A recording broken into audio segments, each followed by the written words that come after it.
film is intense, to say the least. It tackles some really dark and really real themes. So, David, you play Taylor. Tell us where we find him at the start of the film. Yeah, so we find my character Taylor. You know, he's a young man who's made a mistake when he was very, very young, and he's suffering from a certain form of addiction, and he has a very, very young boy on the outside, and all he wants to do is get back to that. And he's weeks from getting out when another character comes in and risks messing it all up for him. Yeah, so Tom, beautifully set up.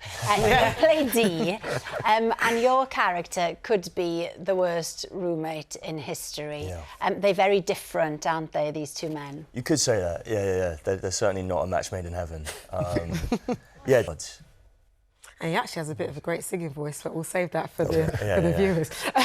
Now, David, the film really makes you feel like you are in prison. You know, the way it's shot, the locations, the actors involved. Can you tell us a bit more about, I guess, the realities of shooting it?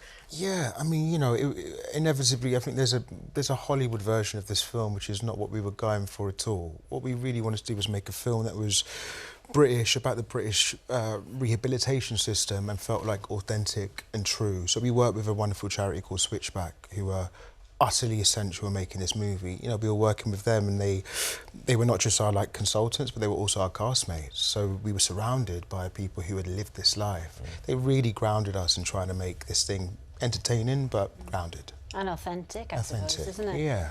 And Alex Hassler's in it, who many of our viewers will know, of course, as Rupert in Rivals. And there's lots of ad-libbed fight scenes, followed by apologies. Yeah, I mean, the fight scenes themselves were choreographed really well, but then around the choreography, because obviously it has to be safe, and it's, you know, there's some really intense fight scenes in there, a lot of action, but then there were... Our director, Cal McMahon, gave us a lot of freedom to kind of ad-lib around there. And obviously what comes out is a lot of, you know, a lot of fun, but also a lot of intensity. And Alex and I were profusely apologetic to this guy because all the way through we're bullying him, and you know, neither of us are like our characters, hopefully. Obviously not. Obviously just in the film. Obviously not in real life. Yeah. Even if I do say so myself. And yeah, we were constantly apologising to him, and he's such a pro. And we're all such good friends in real life that it was fine, but yeah, you don't want to throw your friends around a small 8x6 cell every day. No. And for you, David, this film in some ways felt quite close to home, didn't it? Yeah, you know, I'm an East London boy, so I grew up in East London, and it's different now, I guess, and I hope, but at the time, obviously, there's not much opportunity. I think for me, I know these men.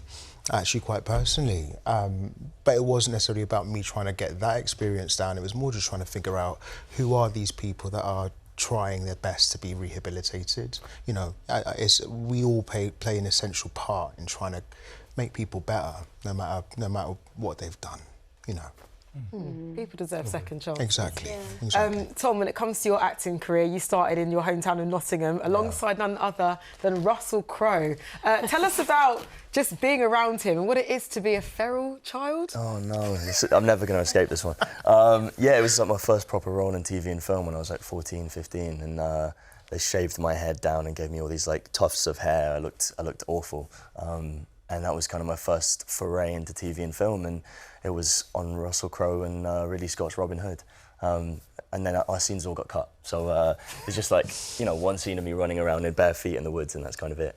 But it was an amazing experience, and it was kind of the beginning of me falling in love with the filmmaking process. Yeah.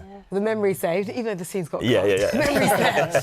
Alfie, you also played an unexpected part in Russell Crowe's career. Yeah. I wasn't in Gladiators or anything, but Russell was visiting the theatre when I was playing Jean Valjean in Les Miserables for the movie, and he was observing me play the role, and because I think initially he wanted to do Valjean, but then Hugh Jackman came in, and it was all a bit, I don't know what went on, but Hugh Jackman did it, and then Russell ended up playing Javert. So yeah, it was interesting to do the show with like Russell in the wings watching the show.